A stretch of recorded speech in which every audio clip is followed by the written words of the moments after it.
Shalom, shalom. It's IP. Wake up, Jacob.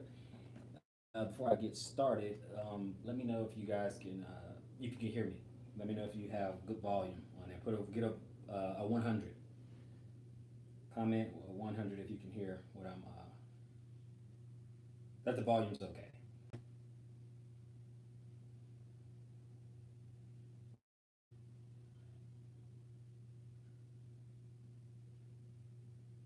Michael Revere. Okay, good.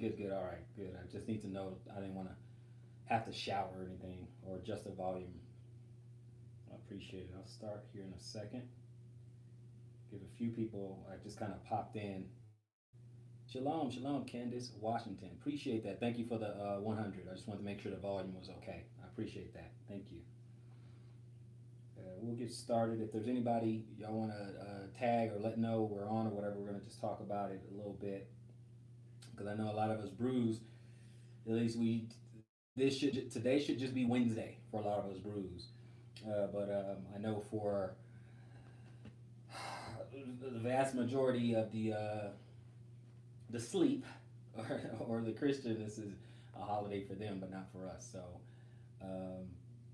let's just talk about something. Let's just talk about it. Let's just get a little bit of scripture going. And sorry I didn't give a heads up on that. I just wanted to spontaneously do it. So definitely let others know.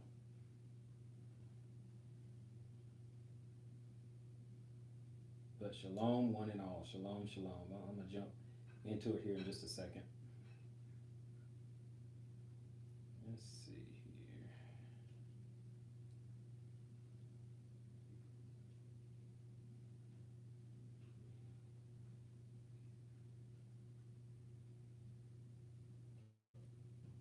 Okay. All right. Okay, just so you guys know. Oh, sorry. Get back to my notes here.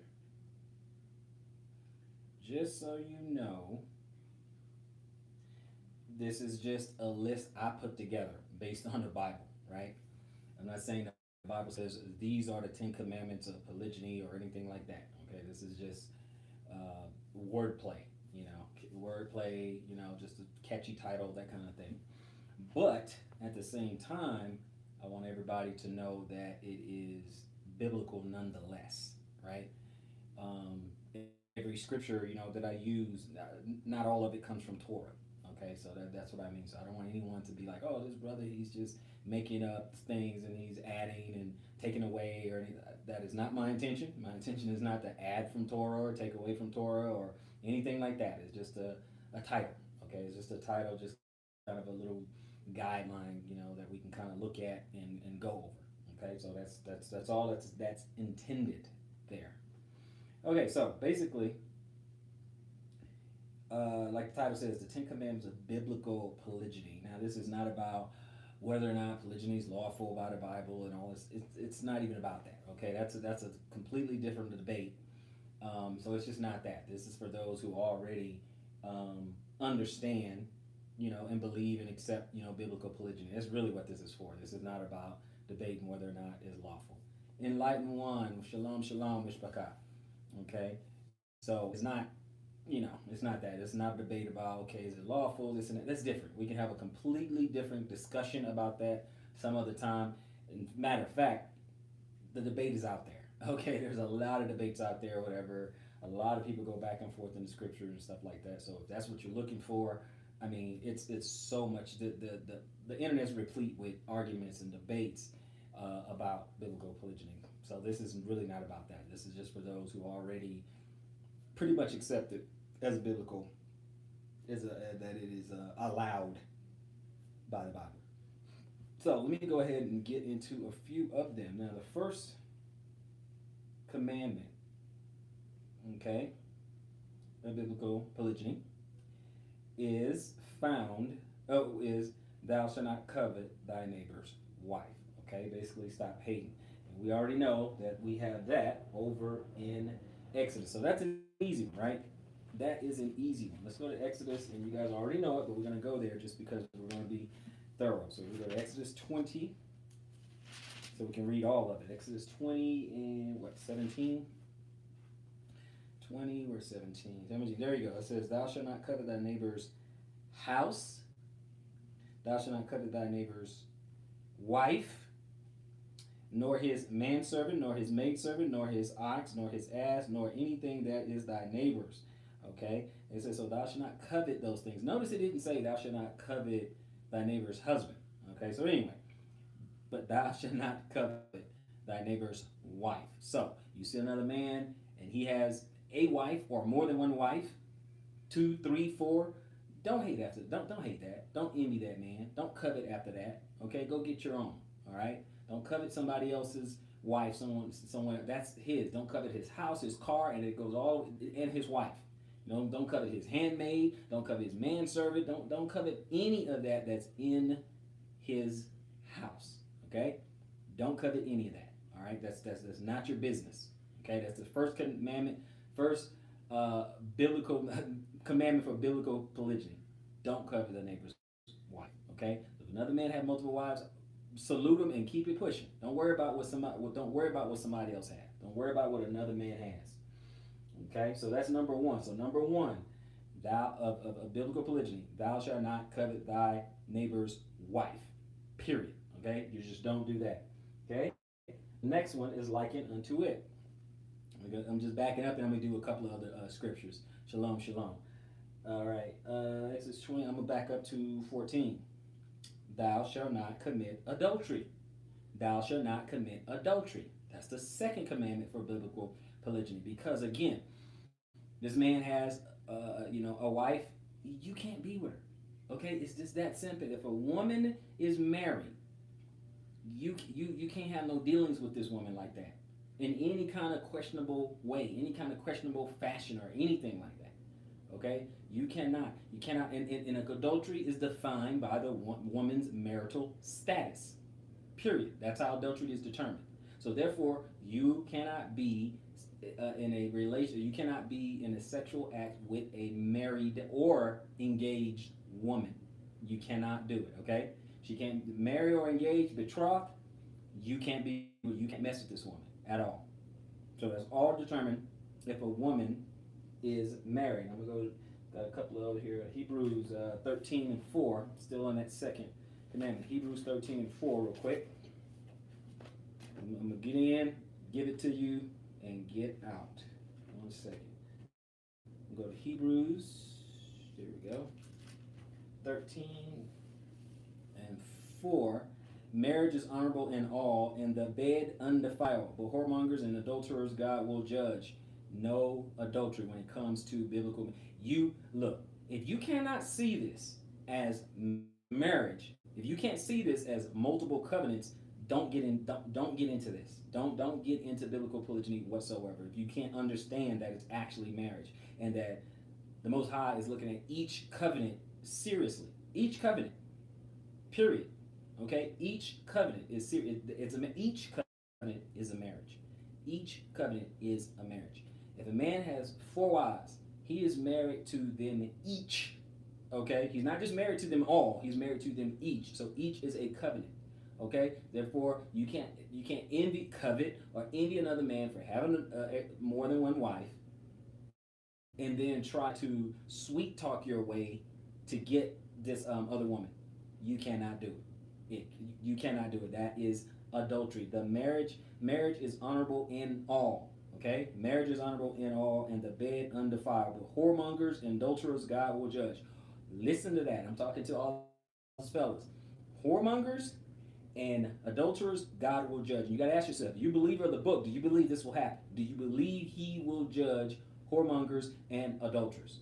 So, best advice is, don't covet another man's woman. Go get another wife. Don't covet another man's woman. Shalom, Ronnie, right now. How you doing? Shalom, shalom. So that's the advice there. Proverbs. Let's go Proverbs 6:32. I'm going to go to Proverbs 6:32. 6:32. It says, But whoso committed adultery with a woman lacketh understanding. He that doeth it destroy his own soul. That is in the Old Testament. You want to commit adultery, you are destroying yourself. You're destroying your own soul. I hope everyone caught that. 32 again. But whosoever committed adultery with a woman lacketh understanding. So you can so we can trick ourselves all we want. Be like, well, we try to sweet talk them and talk them out of their relationship, and he ain't treating you right, and run all that game like he used to do in the world. You bring that over here in the truth, you will be judged by it. Period. You'll be judged by it. In the Old Testament, men got killed for this. You touch another man's wife, you got killed for it. Period. But not only you could get that if a man go in a blind fit of rage and he go and handle his business, not only could you get dealt with that way, or you will get dealt with, in the judgment, okay, in the final judgment. Okay, you cannot do that. Just like our beloved King David committed adultery and also murdered someone. You're out of here talking, and he had to pay for that. Okay, he had to pay for that. He did not get away with that. Shalom, shalom, house of Lee. Shalom, brother. I just want to hop on because it's Wednesday for the rest of us, right? It's Wednesday for the Hebrews. All right, I want to look at something. Let's look at something real quick. Let's go to Numbers 5. Numbers 5. Numbers chapter 5. I want to look at something real quick because I was hinting at it a little bit. Okay, still early. Numbers chapter 5. Now, from 5, I'm going to start at 11 and stop at 22, right? Numbers 11 and 5. Now, watch this. And the Lord spake unto Moses, saying, Speak unto the children of Israel, and say unto them, If any man's wife go aside and commit a trespass against him, and a man lie with her carnally, and it be hid from his eyes of her husband, from the eyes from her husband, and be kept closed, and she be defiled, and there be no witness against her, neither she be taken with the manner. And the spirit of jealousy come upon him, and he is jealous of his wife, and she is defiled.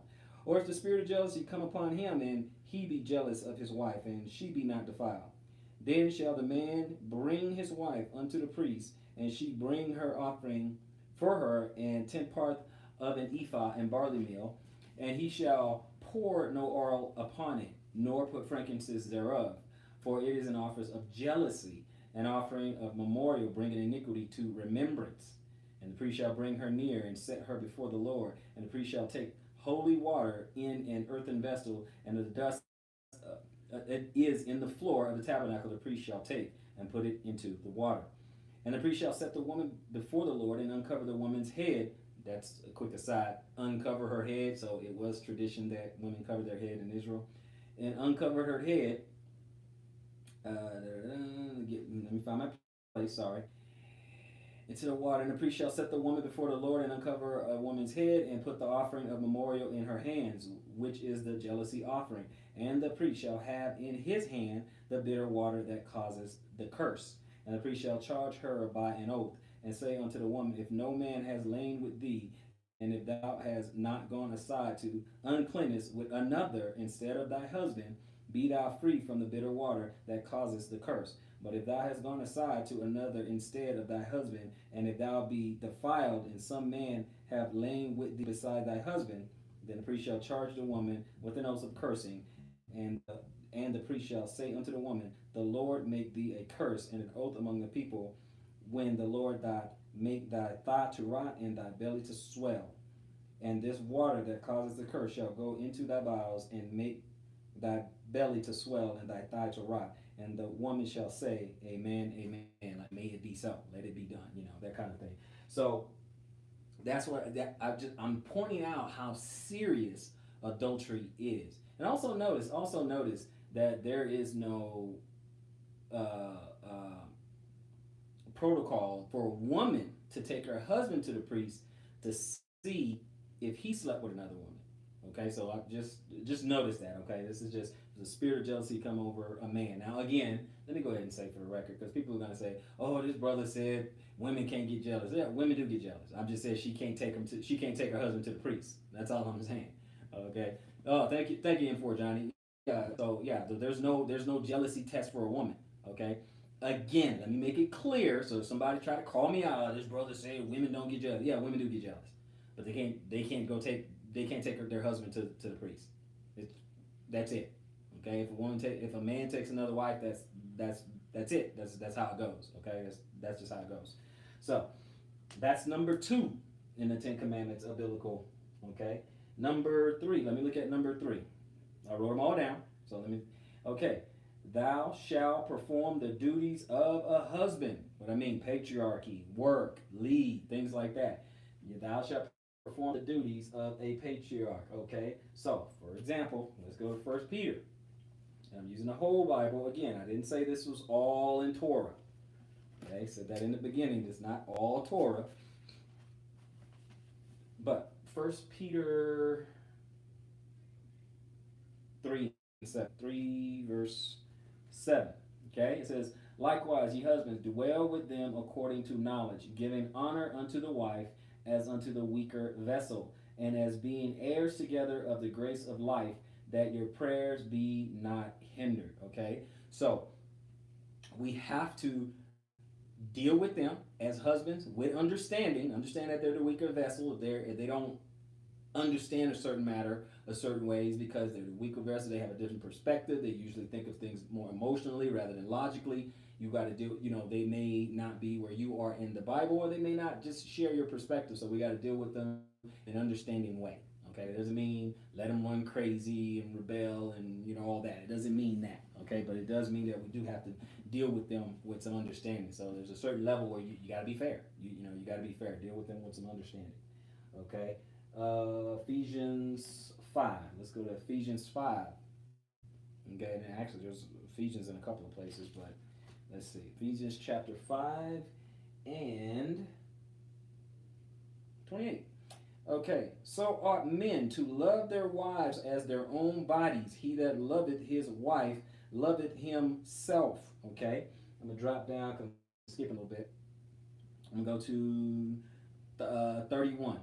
Okay, for this cause shall a man leave his father and mother, and shall be joined unto his wife, and they shall be one flesh. And I'm going to jump down to 33.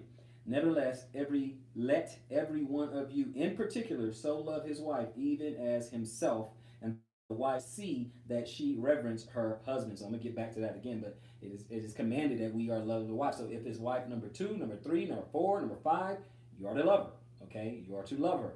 And again, the Bible is not talking about emotional limerence, not that kind of Roman antics type love. Okay, love is an action word. It's a duty, right? So it's talking about your duty as a husband. Okay, and so we're getting to that, but we're talking about your duties as a husband, because that shows you love. I can have the feeling of, oh, I love you, I love you, I love you, and I do nothing. I provide no food, no shelter, no raiment, no conjugal rights, no nothing. But I love. I have the feeling of love. Oh, I love, love, love, love. That emotion of love. What does that do? What does that do? So what's more important? It is the duty of your marriage. I mean, the all-encompassing duty. The duty of your marriage. Obviously, part of your job is to nurture her, right? Guide her. Okay? Help her to assimilate to you. Okay? So, let's look at number 4. That was number 3. Now, we're going to look at number 4. Number 4. Okay? Number 3 was thou shalt perform the duties of a husband. Okay? And I said patriarchy, work, lead, and all that. And number 4 is thou shalt perform the duties of a wife. Submission, assimilation, help, those type of things. All right? Now let's go ahead and look in the scriptures. All right, let's go 1 Peter 1 through 6.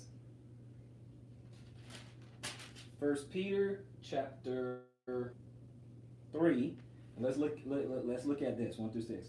Likewise, ye wives, be in subjection to your own husbands, that if any obey not the word, they also may without the word be won by your conversation of the wise. They be won by the conversation of the wise.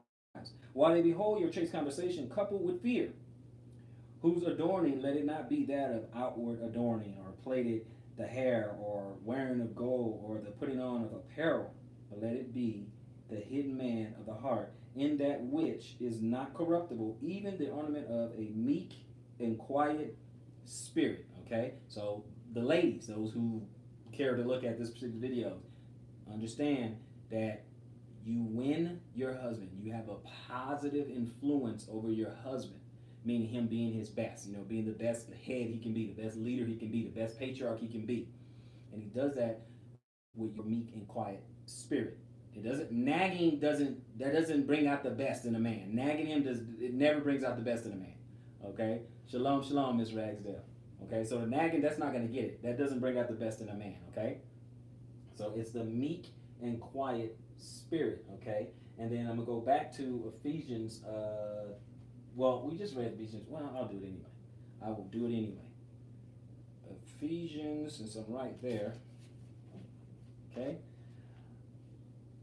Ephesians 5:33. Again, nevertheless, let every one of you in particular so love his wife even as himself, and the wife see that she reverence her husband. See that she reverence her husband. Now, we're going to go ahead and look at reverence. I want to look at it in the Strong's, right? So, reverence. So we're going to go Ephesians 5:33, reverence, which is not working. Here we go. There we go. Reverence is G, is in the Greek, 53.99. 53.99 in the Strong's, right? And it is to put to flight by terrifying. Okay, so we know we don't mean that. We don't mean you to terrify your husband or put him to flight. We know that. So we can go to the next definition. To be struck with fear, to be seized with alarm, or those startled by strange sights, occurrence. Okay, so we don't mean that. The next one, to fear, be afraid of. Okay, the next one, to fear, to do something for fear of, or to reverence, to venerate, to treat with deference or referential obedience. So the context tells us it's the last definition because we're talking about a husband and a wife. The rest of it was like, an enemy. You're afraid of them or have them afraid of you and stuff like that. But the last one, because of the context, to reverence, to venerate, to entreat with deference or reverential obedience. Okay, so wife should reverence, see that she reverence her husband. Okay, so that's number 4 in the 10 commandments of biblical polygyny. Let's break it down and go to number 5. Okay, so thou shalt use polygyny to increase thy substance.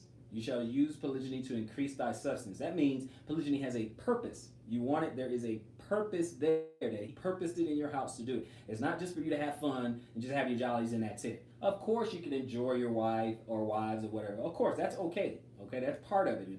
We can book that you can enjoy the wife of your youth. We get that. But that can't be just the only, I just want to collect wives just to collect wives. Okay, the object isn't, well, let me collect 4, 5, 6, 8, 10 wives. Let them work. Let me sit back and do nothing. Okay, no. But thou shalt use polygyny to increase thy substance. This is getting right there. Okay, there we go. We're back. To increase thy substance. That means wealth or your property or your seed. Shalom, shalom. Shalom, shalom. House of my brother Andre, House of Colette. All right, House of Colette. Yeah, I'm just kind of going over some of these commandments here. So number 5. Thou shalt use polygyny to increase thy substance. And I'm talking either wealth or your property or your seed. Back in the day, they would make marriages and polygyny and things to have alliances with houses or tribe to tribe or kingdom to kingdom. Okay, but there's a purpose behind it, right? There's a purpose. Okay, so you got to use it as a purpose. All right, so let's look at that purpose. Okay, let's look at this. Genesis. Look at that. Genesis. I knew you guys wasn't doing anything today. That's why I did it. I knew you weren't doing anything. So, okay. So Genesis 1:28. Genesis 1:28. And God blessed them. And God said unto them, be fruitful and multiply and replenish the earth and subdue it and have dominion over the fish of the sea and over the fowl of the air and over everything, living thing that moveth upon the earth. So one of the first commandments was to be fruitful and multiply. How do you do that? Okay, subdue the earth. That's owning property and land and things like that. Okay, So that's what we have to understand. We have to remember those things. Okay, there's got to be a purpose. There's a reason why you polygyny. Okay, reason why. Okay, reason why you want other helpmates and stuff like that. Okay, it needs to be biblical reasons or the purpose that He put on your heart. Okay, 128 Jeremiah 29. What are some of the other things you should be doing? Let's go to Jeremiah 29. What else should we do? What else should we do? Jeremiah 29, my brothers and sisters. Okay, no, that is Nehemiah, and I need Jeremiah. There we go. Jeremiah, let's see if it's 29. Jeremiah 29. Okay, Jeremiah 29. The verses I need is 5 through 7. Now, 5 through 7, it says, build ye houses and dwell in them, and plant gardens and eat the fruit of them. Take ye wives and beget sons and daughters, and take wives for your sons, and give your daughters to husbands, that they may bear sons and daughters, that ye may be increased there and not diminish. And seek the peace of the city, whether I have caused you to be carried away captives. Are we in our captivity? Right? We're still in a captivity, right? So this still applies. Awesome. Captives, and pray unto the Lord for it. For in the peace thereof shall ye have peace. That's how you're going to have peace. So we are in the land of our captives, and He wants us to build houses and buy lands and to get sons and daughters and get daughters for our sons and give our daughters to other sons and seek the peace of the city. That's what we're talking about. This whole thing, we want to live a quiet and peaceable life until our Messiah comes. Right? See, that's all we're looking for. But like I said, again, there's got to be a reason why you want it. Okay? Because you want to build. Okay? Isaiah 65 and 21. Isaiah 65 and 21. Okay?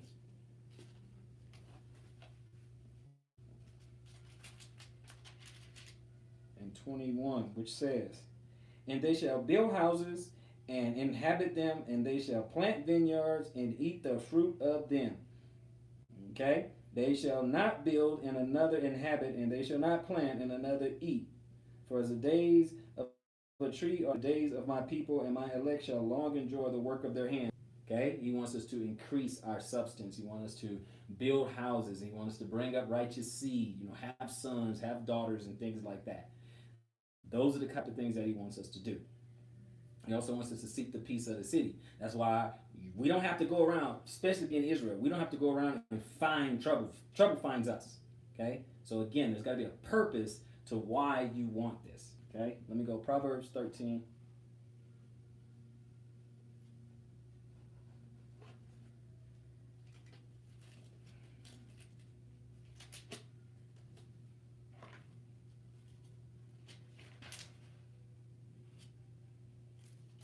Okay, can you guys still hear me? My screen just keeps saying that it's like trying to reconnect. Can you guys hear me? Give me a 100 if you can hear me.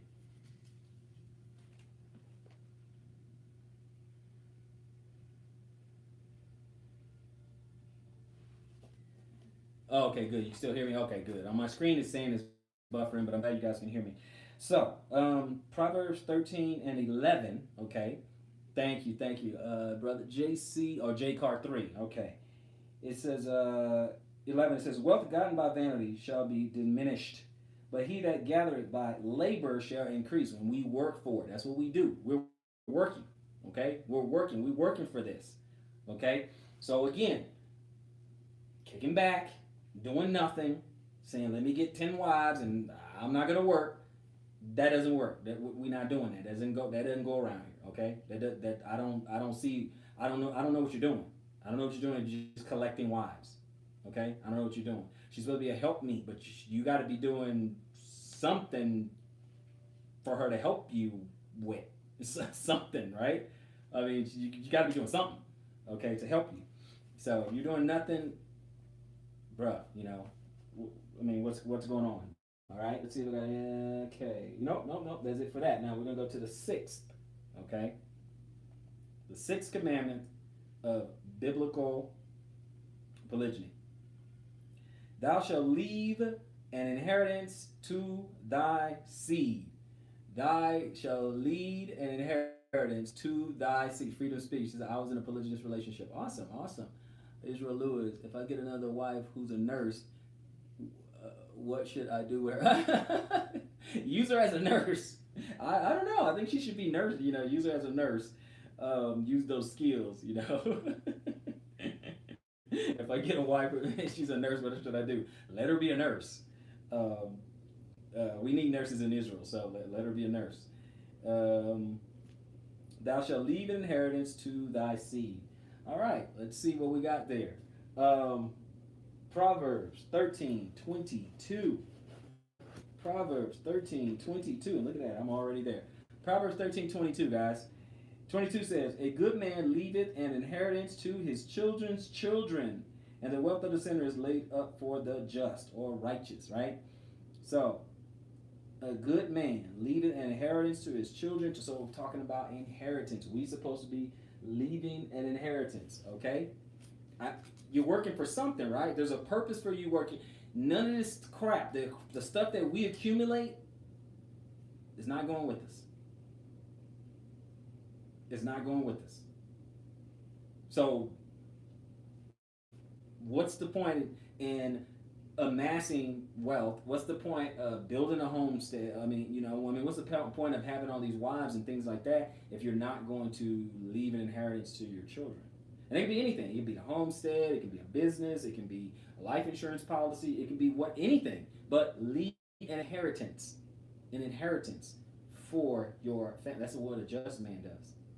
Okay, that's what a just man does. Okay, the other one I wanted to look at was 17:2 in Proverbs.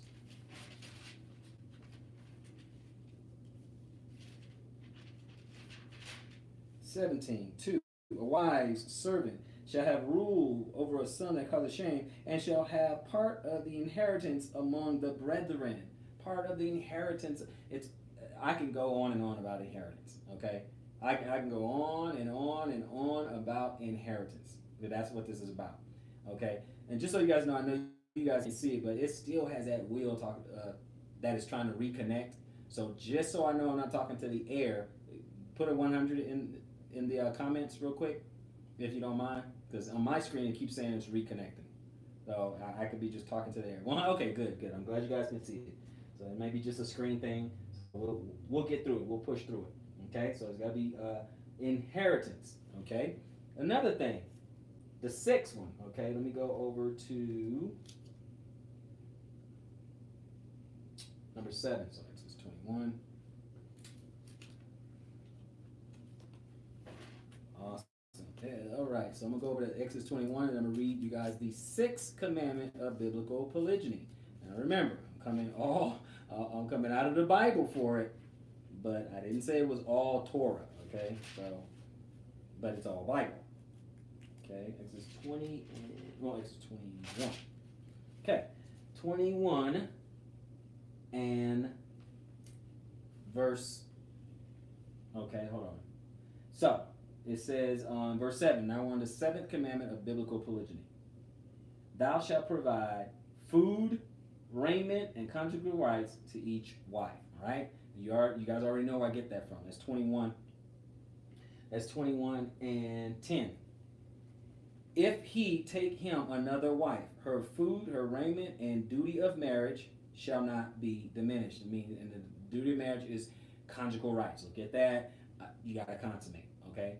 And if she wants to be with you like that sexually, you need to give that to her. Okay? That's your job. That's your job to give that to her. It's just like when Rachel and Leah, and then Leah went to Rachel and gave her something. I got to go back to the story, but she gave her something and said, hey, I want Jacob to come over to my tent tonight, that kind of thing. But it is a man's duty to service them. Okay, so and that's the basics, right? So you do the basics, you're good. You're doing very well. If you do the basic food, clothes, raiment, okay, conjugal rights. Okay, so you want to do that. And I know clothes and raiment is the same thing, but so you got to do that. You got to get the basics down. Okay, now. Let's go to the 8th commandment. Okay, the 8th commandment in biblical polygyny. Now, the 7th, thou shalt provide Food, raiment, and conjugal rights. Okay, and we get that from Exodus 21 and 10. Okay, that's where we get it from. In verse 8, we just have the eighth commandment. We just got a couple of more, and then we'll just go ahead and wrap it up. The eighth commandment is, thou shalt love thy wife. What does that mean? Nurture, guide, edify. In the Bible, when you have a wife, you don't go out to war for the first year, that type of thing. Take care of some business, and going off on a long trip, for like a whole year. You're supposed to comfort her. For that whole year, when you take a wife and stuff like that. So you want to love your wife. That's one of the ways you love your wife, right? So Genesis 2 and 24. Let's look at that. Genesis chapter 2, all the way back. In the 24, it says, Therefore shall a man leave his father and his mother, and shall cleave unto his wife, and they shall be one flesh. And they shall be one flesh. And they were both naked, the man and his wife, and were not ashamed. Okay, so, and that's what it means. You're going to come together as one flesh, and that's it. This is a union. I don't care if you did it 1 time, 2 times, 5 times, 10 times. It's all separate covenants, okay? And the Lord looks at it the same, okay? Whereas humans look at it differently, but the Lord looks at it as the same. He's saying that is a marriage, okay? That's a covenant, and that's what he respects. God is a respecter of covenants. That's why we have that whole Numbers 30 in your vows and things like that. And we got to live by every idle word. That's you got to keep that. But we'll get there. We'll get there. Loving your wife. Okay, that's 2 and 24. Proverbs 18:22. Okay, let's go back to Proverbs 18:22.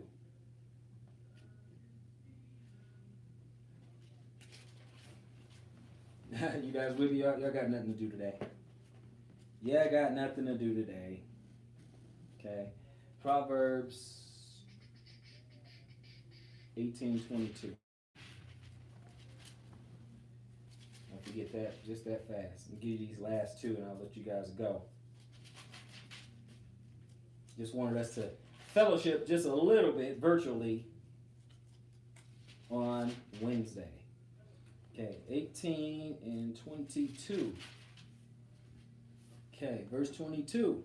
Whoso findeth a wife findeth a good thing, and obtaineth favor of the Lord. So if she is truly good, okay, and you find favor in your life of the Lord, if there's favor, you find this woman and she is good, one of the tests to know if she's a good, righteous woman is that the Lord will favor you. He will bless the work of your hands. He will bless your doings. He'll be with you, things like that, because you're going to find favor because you found a suitable helpmeet. You found someone who can help you get closer to the goal that the Most High put in your heart. What it is that he wants you to do, and that he wants to come to pass through you, then a good helpmeet will help you get there. Okay? And she will do that, and she will comfort you, and she'll help all these things come to pass. Okay? Her will aligns with yours as yours aligns with the Father. Okay? And that's why you get that, that father and Messiah and husband and wife and child. That's where you get that protocol. So when she aligns herself with yours, then you're going to start finding favor. Why? Because everything is in order. That's why you see in Israel, that's why they're real big on getting your house in order, getting everything in order. And it's a work in progress. It's not an instantaneous presto changeo, one day, boom, your house is all in order. It doesn't work like that, right? So that's, again, when you find a wife, the Lord will, if she's good, okay? When you find a wife, you find a good thing, and you obtain favor from the Lord. So Proverbs, let's go to 19 and 14. A house of, okay, right here. House and riches are the inheritance of fathers, and a prudent wife is from the Lord. That's who she came from. So if she's a blessing to you, okay, she's for you. If she's a blessing to you, she's a help rather than a hindrance. It's a help meet, not a hindrance meet. Okay, we got to keep that in mind. It help me. If she hinders you, that's not a blessing. If she's hindering you, your call, the things that you're supposed to be doing in Yah, that's a hindrance. That's not a blessing. So you're looking for a help meet, not a hindrance meet. Okay? So keep that in mind. All right, what am I on? 8, and let's see. There's one other I wanted to take a look at. Okay, Mark. I hope this is the right one, though, guys. Real quick. Hope this is the right one, but it's going to be Mark. Mark 10. Yeah, Mark 10 and 9. Let's see. Mark 10 and 9. 10 and 9, if this is the right one. What therefore God has joined together, let no man put asunder. That means if he gave her to you, if he led her to you or you to her, and you guys come together, let no man put asunder. It's that simple. Let no man put asunder. So, let's go to the 9th of the 10 commandments, okay?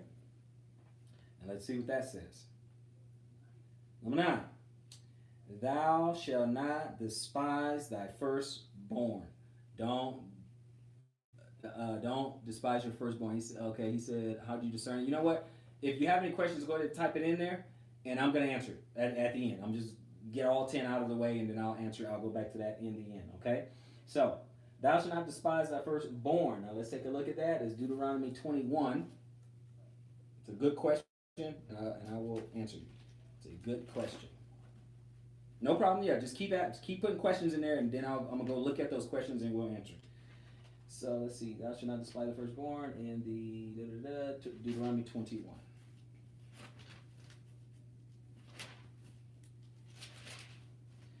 All right, 15. Okay, 15. Let's see. If a man have 2 wives, one beloved and one hated, and they have borne him children, both the beloved and the hated, and if the firstborn son be hers that was hated, then it shall be when he maketh his sons to inherit that which he has, that he may not take the son of the beloved firstborn before the son of the hated, which is indeed the firstborn. But he shall acknowledge the son of the hated for the firstborn, but by giving him a double portion of all that he has. For he is the beginning of his strength, the right of the firstborn is his. So it doesn't matter. Whoever has your firstborn, if this is your heir, okay, this is your heir who's going to take over in your stead, and your son, it doesn't matter if it comes from the one that you don't desire that much, okay? It doesn't matter, okay? The right of the firstborn goes to the firstborn. Now, he disappears, and, because obviously the son is still in your house, okay? Obviously, he is still there.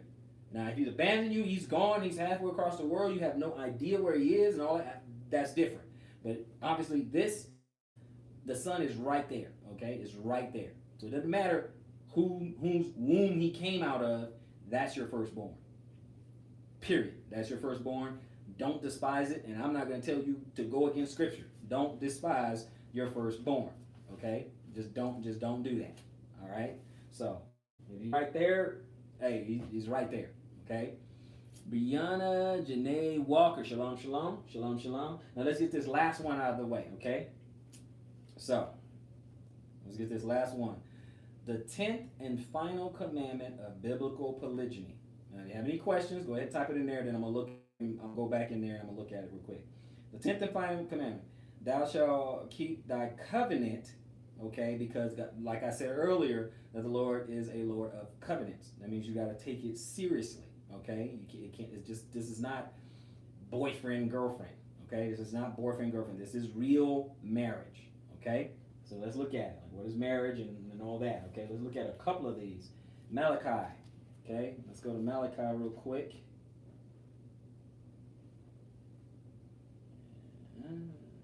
Okay, Malachi 2. And Malachi 2 and 14.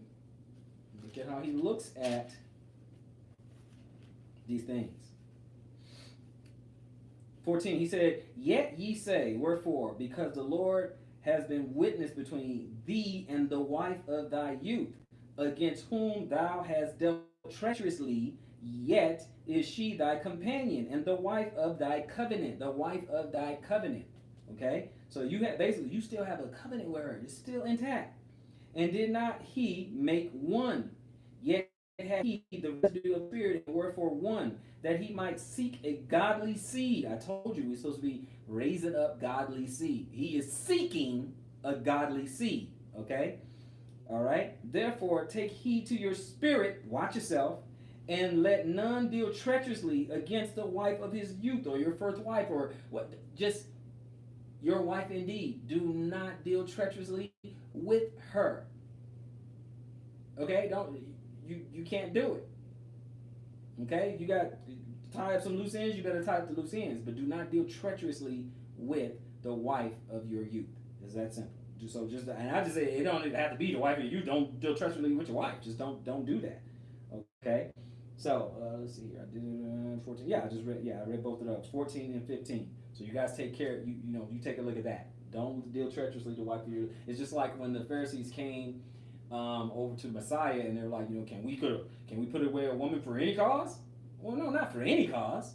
Okay, no, not for just anything. Basically, no, you can't just do it for anything. It has to be a biblical reason, right?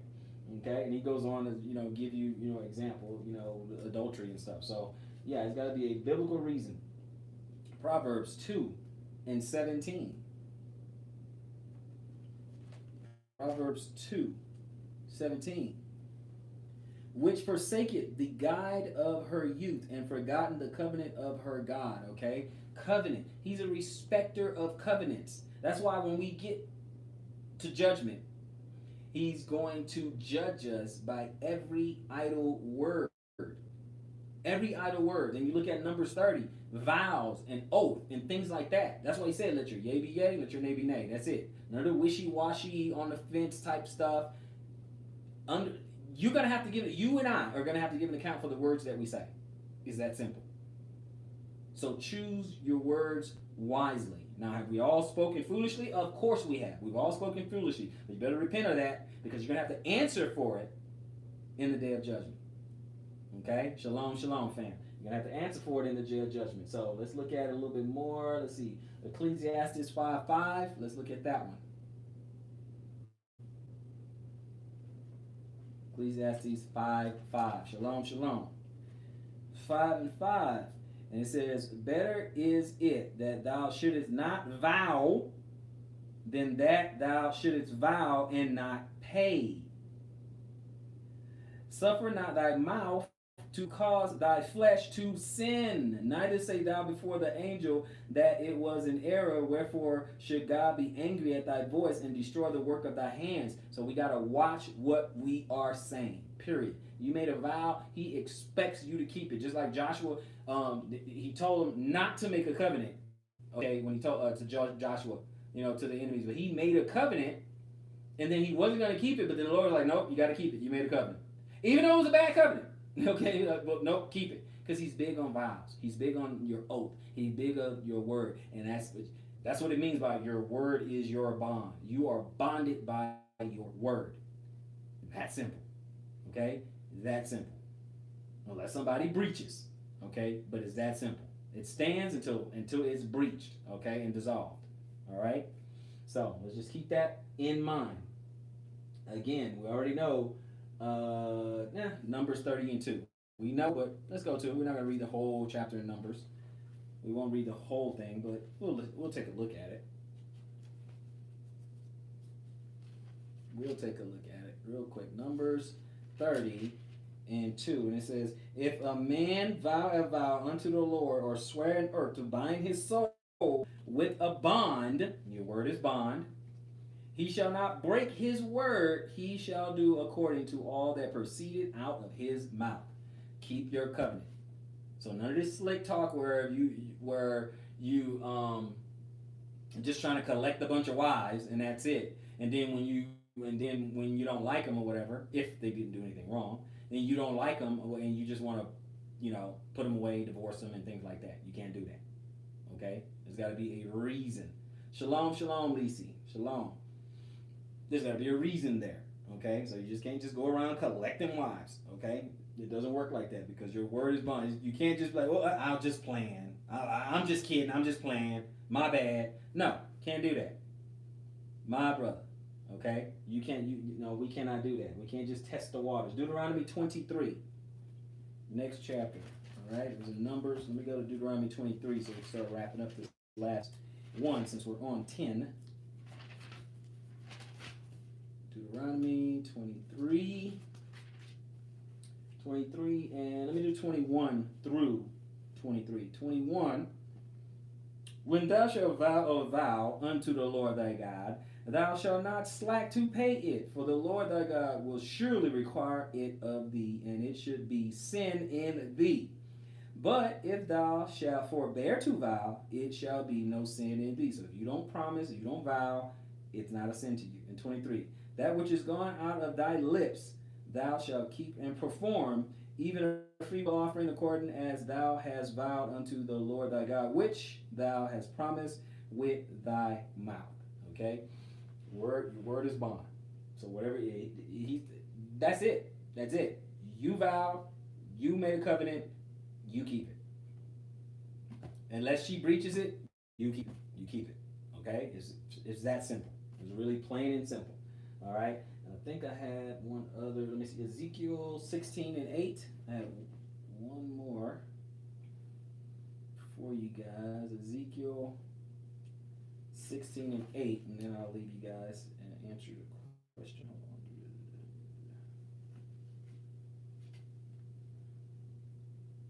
There it is. Ezekiel 16. I bet half you guys are getting to it faster than me. 16, verse 8.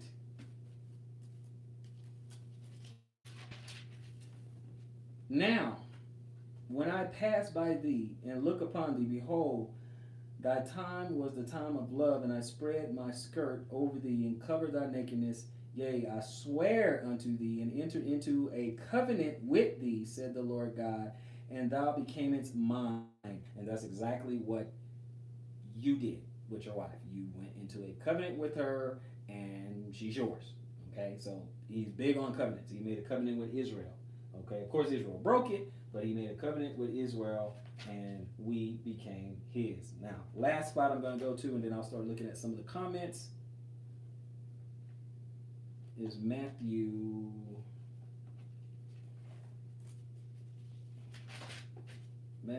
12 and verse 36. But I say unto you, that every idle word that men shall speak, they shall give an account, therefore, in the day of judgment. Every idle word, we're going to give an account for it in the day of judgment. So we got to be careful, and we got to take this very, very serious. So one of the purposes of this videos is to kind of give us an idea of, you know, some people say, well, what are some of the rules, you know, of polygyny and stuff? Okay, it's the same rules as marriage. Same rules as, I should say, monogamous marriage, because it is marriage, right? It's the same rules. I just want to kind of lay some of those out for you guys. But I'm going to go here and see what some of you guys are saying. And let me go to the comments real quick. All right. So we got a lot of shaloms. I'll just go to the beginning. That way I don't miss anything. So I'm going to the beginning. If you guys have other questions, go ahead and ask them. So I'll answer these, and I will get out. Okay? I will get out of the stream and let you guys finish your day. Let's see. Shabbat Shalom, Michael Rivera. Shabbat Shalom, Candace Washington. Shabbat Shalom, Enlightened One. Sacred Visions, wife of Enlightened One. Shalom, Shalom. Enlightened One, okay. Ronnie Rayner, Shalom, Shalom. Enlightened One. House of Lee, Shalom, Shalom. Okay. 1086 Unplugged, 7. Shalom, Shalom. The Main Man, M4 Johnny, Shalom, Shalom. Brianna Janae Walker. Did I say Janae right? I don't know if I said Janae right. I think it's Janae or Janae, or it could be French and I'm saying it wrong. So let me know. Brianna Janae Walker, okay. Ms. Ragsdale, Shalom, Shalom. House of Colette, my brother. House of Colette, Brother Andre, Shalom, Shalom. Okay, see if I got anyone at Bold Lee, Shalom, Shalom. Let's see. J Car 3, Shalom, Shalom. Harriet, Villanueva, shalom, shalom. If I didn't say House of Lee before, I know I said boldly. The House of Lee, shalom, shalom. Freedom Speaks, shalom, shalom. All right, shalom, brother and for Johnny. Let's see here. Freedom Speaks. Candace Washington, shalom, shalom. Okay. Israel Lewis, shalom, shalom. He's the one who had that question. If I get another wife who's a nurse, what should I do with her? Let her be a nurse. Those skills. Let's see, like Israel Lewis, and for Johnny, who speaks. All right, I get there. House of Lee, Candace, Israel, Brianna Malak, Yasharel, shalom, shalom, shalom, brother Malak, shalom, shalom. Okay, let's see here. And for Johnny, Israel Lewis, Malak, Lisi, shalom, shalom, Lisi, Malak again. Okay, that's the people. House of Colette, my man, my brother. Appreciate you gracing me with your presence. He said, shalom, brother IP, shalom, brother Prepper, and to all the family in the chat. Yep, shalom, shalom, Bo Lee. Okay, I don't see your question. You said, how do you know the difference or something like that? How do you discern? Oh, okay. So how you discern the difference? Okay. See, okay. How you just? Oh, you saw the question? Mm-hmm. Okay. I saw it and it flashes on the screen, then it goes away. Yeah. He was saying, how do you discern that it's Yah's will for the two of you? For the two of you, okay. Okay, so one, you're gonna have to be in prayer. You have to be in spirit and in prayer, meaning that you have a good active prayer life, so that you can hear the prompting of the Holy Spirit and things like that. Sometimes we get caught up, sometime in a lot of spiritual things, and think that something magical, or hocus pocus, is gonna happen, and that the Lord will deal with us, and most of the time He's gonna deal with us in a practical way instead of some fantastic miracle that flashes and all that other stuff, right? So that may not be it. All right, so it's just going to be in a practical way. You're going to be doing what you should be doing. You're going to be focused on your goals, your mission, the things that you're trying to do, the things that and then she will be in your path. Okay, she could be watching you right now, right? So she's going to be in your path, and then she's going to align herself with your vision. Someone who wants to be aligned with you, with your program. Right? And then you're going to see those qualities, the qualities that you need. Thing is, you got to know what works for you. You got to know the qualities that work for you. You got to know thyself, okay? Know who you are and what you need, right? And that way, when you do see her, when you do meet her and see her, you're going to recognize. You're going to recognize that. You say, oh, man, like the other brother was just saying, hey, if I meet someone and she's a nurse or something like that, I mean, is that someone that you need? You need someone who's nurturing. You need someone who's, very intellectual. You need someone artistic. What do you need someone? Know someone who has a bunch of homesteading skills. Know what you need so you can recognize it when she shows up. So that's how you're gonna know. You'll recognize it when she shows up, but you gotta know what works for you now before a woman even shows up. What are you looking for? What type of woman are you looking for? Okay, that way, random woman doesn't show up, and then you go for her. Okay. So you want to look at that. Okay, Harriet, for example, what if you both agree to break the agreement of marriage? Do we both committed sin? Yeah, well, you wrote, yeah. Because if you both committed sin, if you both are not breaking up for a biblical reason, right? Okay, let's use the example like, Messiah, okay, like the Messiah says, okay? If a woman, I'm not going to say you, I'm just saying a woman, like if a woman commits adultery, I mean, obviously, in the Old Testament, the penalty is sin. Both of them supposed to be stoned to death or whatever. But that certainly warrants divorce. Okay, that certainly warrants divorce like that. You can separate. You can separate. But he hates to put it away. But I'm just saying, if you just divorce for no reason, there's just no reason. Then yeah, you'll be committing a sin because you made a covenant. You made a covenant, and if y'all truly put it together, let no man put asunder. Now, if someone breaks that, if someone breaches it, I can't say go ahead and you can get a divorce and you have no biblical reason to do it. I can't say it. If there's no biblical reason, no biblical grounds, elephant in the room, you're stuck. It's that simple. There's no biblical reason, right? So you just can't do that.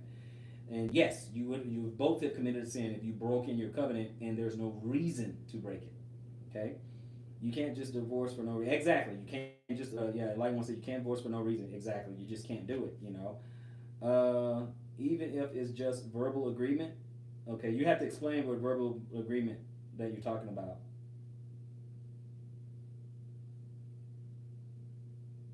Okay, yeah, I gotta know what that is. I don't know. No paper, no personal meetings.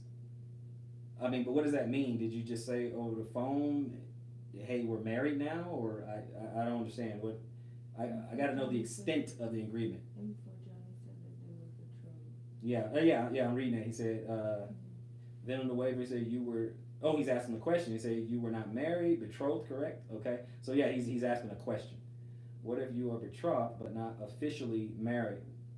Okay. Now, and for Johnny, I don't know if you're asking me that, but if you're asking me or if you're asking her, okay? Because if you're asking me, betrothed biblically is marriage, okay?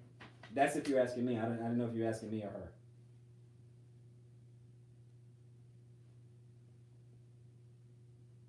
Okay, betrothed. Okay, betrothed is marriage, right?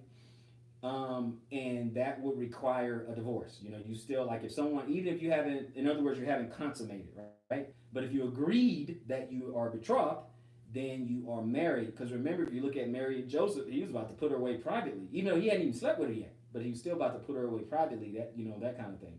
So yeah, that still him believing that she slept with someone else, and we know it's Messiah, but him believing that she slept with someone else, he had a right to put her away. Okay, and you said, "Oh, I'm asking you for asking me for her." Yeah, no problem.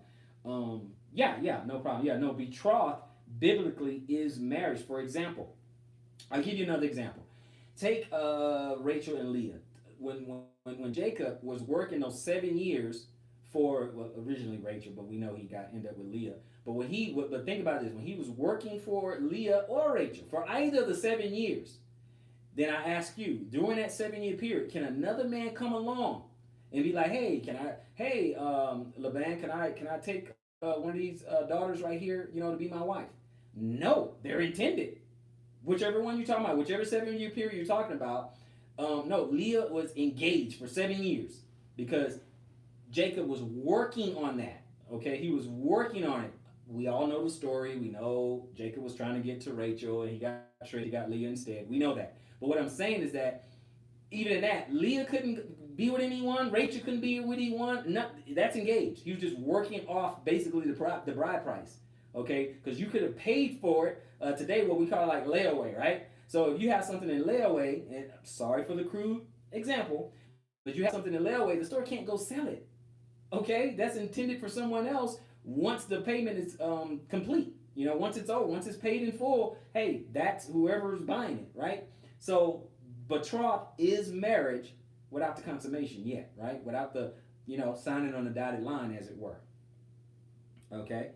Betrothed is being promised to the husband. The woman is that man's. Yeah, the woman is that man's wife. Absolutely. Like one object. That is biblically. That is how it is. Just an arrangement. You need before you seal the deal. That's it. A lot of people that have this erroneous idea. Sex means marriage. Okay, that's not biblical. I mean, that's a step in the marriage process. That's like the final step. If some people, and don't get me wrong, some people jump the gun, right? They jump the gun, no agreement. If a man entice a woman and he can still go and give the father, the shekels of silver or whatever, but at the same time, the father can refuse and say, nope, I ain't giving you my daughter. You still giving me my silver and I'm not giving you my daughter. Are they married? No. Okay, so a lot of people keep thinking that, oh, well, if you just sleep together, you're married. No. Okay, line one, both are being promised to the husband. Okay, and they said, but according to him, what we agreed was not valid, and I can still change my mind. Okay, depends on what the agreement. I'd love to answer that, but it depends. I need the details of the agreement of the agreement, right? So I don't know what you guys agreed on. I don't know what was said and what you agreed to. What he proposed to you, what you said to him. I don't know. I don't know what happened. I mean, you don't have to share that. If you want to, you can, but you don't have to share that. But it depends on what you agreed on. Bo Lee said, I'm going to put my future wife on layaway. Yeah, I mean, it's kind of like that. I don't want to be crude, but it's kind of like that, So, like I said, I don't want to be crude or anything like that, but it's kind of like that. If it's on their way, they can't go sell it. So he said, brother, what is a real marriage? Because I don't agree with the whole government contract thing. No, okay, good. That's a good question, brother Bo Lee. You had a question for me? Israel Lewis had a question at 513. It was, so what's your advice to any brothers who feel guilty for wanting a second wife? Okay, we'll go with that. Hold on. You said 513? I must have missed it. Hold on. Okay. What's your advice for any brother who feels guilty for wanting to have a second wife? Don't feel guilty. I'm sorry Israel Lewis, if I missed that question. Thank you for reminding me that because I totally walked right by it. First of all, don't feel guilty for wanting an ex-wife. Okay, what you have to do, what you have to understand, if the Most High put it on you that you want a second wife, that's fair and that's honorable. That's fair and honorable. There's nothing wrong with you having an ex-wife. Now, there needs to be a reason why you want an extra wife. Okay, you don't have to tell me. You don't have to tell me that, but there needs to be a reason. There has to be a purpose, right? There's got to be a purpose. It can't be, I just want an ex-wife because I want an extra wife just because I want an extra wife. Okay, the Most High, He deals with purpose. The Most High deals with intent and purpose. Okay, and direction. So that's why we're looking at some of these things. Okay, are you building a homestead? Are you trying to increase your tribe? Are you trying to expand your territory? Are you trying to be fruitful and multiply? You need to help me for specific reasons and things. I don't know. You say, okay, you know what? I want another wife. I want her to be a school teacher or whatever because I plan on homeschooling my children and I want my wife to educate all my kids. It's got to be a reason. Okay, what's the purpose? It's a help meet. She's there to help you do something. She'll help you something, right? So that's really what how I'm looking at that. Let me go back. Let me see here. Okay, so Bowley, he said, what is a real marriage? He said, because I don't agree with the whole government contract thing. You're absolutely right. Contracts are not even all that old. And if that's the case, then before 150 years old or so, that means none of those marriages were valid because there was no, license. Okay. Something like that. There was no license. Some of the first presidents of the United States had no marriage contracts, but yet we say they were married and no marriage license. Okay, so yeah, marriage license is BS. Okay, third-party contractual agreement between you and a woman and the government. You don't even need that. Okay, but biblically, if you want to stay biblically, this is marriage: agreement, witness, consummation. That's it. Agreement, witness, consummation. Obviously, we can go into the Bible and we can see examples of that. Right, so if we go, we can stick with Jacob, Rachel, Leah. Okay, he made an agreement, okay, with Laban for Rachel, Leah.